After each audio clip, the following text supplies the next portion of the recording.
बिस्मिल्लाहिर्रहमानिर्रहीम। अस्सलाम वालेकुम नादरीन, आप यूट्यूब चैनल देख रहे हैं, मैं इमरान खान हूँ। नादरीन, मुज़ाकरात को लेकर के बहुत सारी खबरें चल रही थी। जंग ने तो इसकी जो है वो मेन हेडिंग छाप दी थी। उसके बाद से रोला पड़ा हुआ अंसार अब्बासी साहब की खबर थी।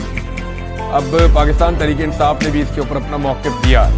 अली अमीन गंडापुर साहब के बयान से ये मामला शुरू हुआ कि उन्होंने कहा कि इमरान खान ने मुज़ाकरात के लिए हामी भर ली है या इमरान खान ने मुज़ाकरात की इजाज़त दे दी है। लेकिन जब लास्ट टाइम इमरान खान साहब ने मुज़ाकरात बंद किए थे तो दो चीज़ों की वजह से बंद किए थे। उन्होंने कहा था कि मुज़ाकरात सिर्फ इस सूरत में हो सकते हैं कि आप जुडिशल कमीशन बना दें 9 मई पे और 26 नवंबर पे जहाँ कत्लेआम हुआ।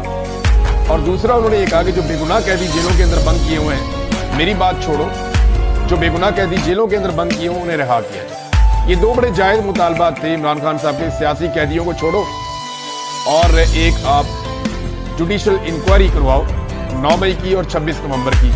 ये दोनों काम नहीं किए गए तो इमरान खान साहब ने मुज़ाकरात खत्म कर दिए। अब अगर इतना लंबा अरसा गुजरने के बाद 6-7 माह गुजरने वाले हैं या 6 माह गुजरने के बाद इमरान खान साहब इन मुतालबात से पीछे हटकर दोबारा मुज़ाकरात में आ जाते हैं गैर मशरूत तौर पे, तो फिर पाकिस्तान तहरीक इंसाफ ने इसमें क्या गेन किया, ये सवाल भी है।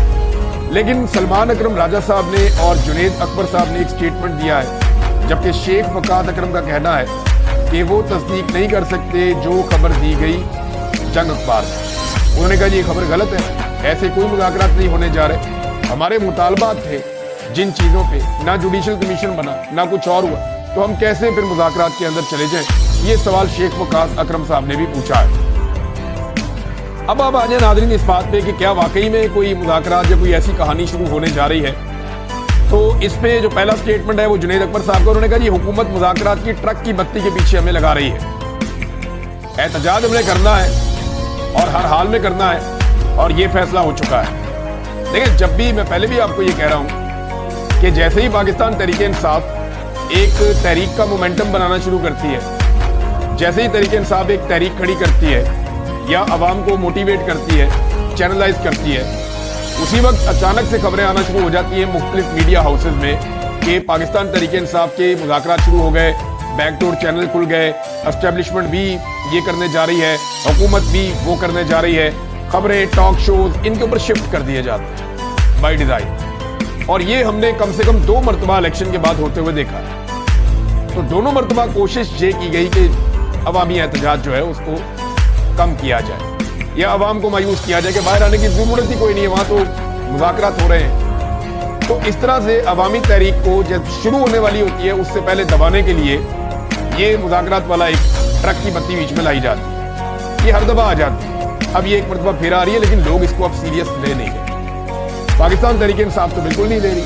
इसमें जो सलमान अकरम राजा साहब का स्टेटमेंट है, उन्होंने निजी टीवी से बात करते हुए कहा कि ऐसे कोई शवाहिद नहीं है कि मैं कहूं कि निज़ाम होश के नाखून लेने पर आमादा है। यानी एस्टेब्लिशमेंट को होश आ रही है, ये को मुझे ऐसे शवाहिद नहीं मिले। ये जो चेमगोइयां हैं, मुझे इनका मकसद ये नजर आता है कि बाहर दुनिया को ये तासुर दिया जाए कि पाकिस्तान में सब अच्छा चल रहा है, सब अच्छा होने जा रहा है, जबकि हकीकत में ऐसा कुछ भी नहीं है। इमरान खान के लिए नरम गोशा ट्रक की बत्ती है। ये बात बिल्कुल ठीक है। देखिए, इमरान खान की बहन के मुताबिक 3 लोग इमरान खान से खौफजदा हैं, एक सदर, एक वजीर आज़म, एक आर्मी चीफ। इन लोगों को लगता है जो कुछ भी इन्होंने किया है, यानी सदर भी जाली बना हुआ है, आर्मी चीफ की एक्सटेंशन का मामला है, शहबाज शरीफ 17 सीटों पर वजीर आज़म बन गए। अब जो कुछ पाकिस्तान तहरीक इंसाफ के साथ या पाकिस्तान में इलेक्शन के साथ जो आइन की धज्जियां बखेरी गई हैं, जो कानून को पामाल किया गया है, जो जुल्म और बर्बरियत इस मुल्क में की गई है, इन सबको ऐसा लगता है कि इन्हें जवाब देना पड़ जाएगा। अब ये वो लोग हैं जो ओहदों पे बैठे हुए हैं, जो ओहदों पे नहीं, उनकी भी एक लंबी लिस्ट है। यानी इसके अंदर आप ये समझ लें एमक्यूएम भी बड़ी परेशान है। फजल रहमान भी नहीं चाहेंगे कि इमरान खान साहब जो है वो ताकत में आए। इसी तरह जो है वो नवाज शरीफ तो कभी भी नहीं चाहेंगे। और उनके बारे में एक खबर आजकल फ्लोट कर रही है कि जब जंग के दौरान में इमरान खान साहब के बारे में बात भी की गई तो नवाज शरीफ साहब ने इस बात पे ही इंसिस्ट किया कि इमरान खान को जेल में रखो। यानी कुछ भी हो जाए, मियां साहब इमरान खान साहब की मुकम्मल मुखालफत जारी रखेंगे। नवाज शरीफ के लिए डरावना ख्वाब जो है वो यास्मीन राशिद कि जिस दिन वो बाहर आ जाएंगी उस दिन नवाज शरीफ साहब का भट्टा बैठना शुरू हो जाएगा। वो हर चौक में हर जगह खड़ी होकर मियां नवाज शरीफ साहब का पोल खोलेंगे कि मैंने इस आदमी को इलेक्शन हराया, ये मेरी सीट वापस करें। क्योंकि यास्मीन राशिद साहिबा जो हैं वो बड़ी स्ट्रगल करने वाली खातून है, सारी जिंदगी उनकी ऐसे गुजरी है। अब अगर उन्होंने यास्मीन राशिद साहिबा ने नवाज शरीफ को हर जगह पे चैलेंज करना शुरू कर दिया, अदालतों में हर जगह पे, तो उनके पास मीडिया भी आएगा, असर रसूख भी आएगा, वकला भी साथ खड़े होंगे, डॉक्टर भी साथ खड़े होंगे, सिविल सोसाइटी भी साथ खड़ी होगी, सोशल मीडिया भी साथ खड़ा होगा।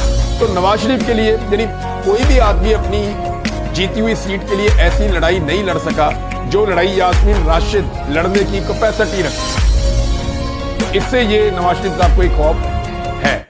अब जुनैद अकबर साहब ने भी कह दिया, सलमान अकरम राजा साहब ने भी कह दिया, शेख वकास अकरम साहब ने भी कह दिया। तो गंडापुर साहब का जो दावा था कि मुज़ाकरात की इमरान खान ने इजाजत दी है, तो वो एस्टेब्लिशमेंट के साथ मुज़ाकरात की उन्होंने बात की कि एस्टेब्लिशमेंट को कहे कि वो ये सारे गंदे काम छोड़ के वो वापस चले जाएं अपनी आईनी हुदूद में और पाकिस्तान को सियासतदानों को चलाने दें, अवाम के मैंडेट का एहतराम कर लें और इदारों को उनकी स्पेस वापस कर लें। ये मुज़ाकरात तो होने चाहिए, लेकिन हुकूमत के साथ जो 2 शराइत इमरान खान साहब ने रखी थी उन पे अभी तक अमल दरामद नहीं हुआ। दूसरी जानिब नाज़रीन, ये एक मिसाल मैंने आपको नवाज शरीफ साहब के बारे में दी थी मादी में कि अन्ना वंडे रेहड़ियां मुड़ मुड़ अपने आप, ये मियाँ साहब की मिसाल है।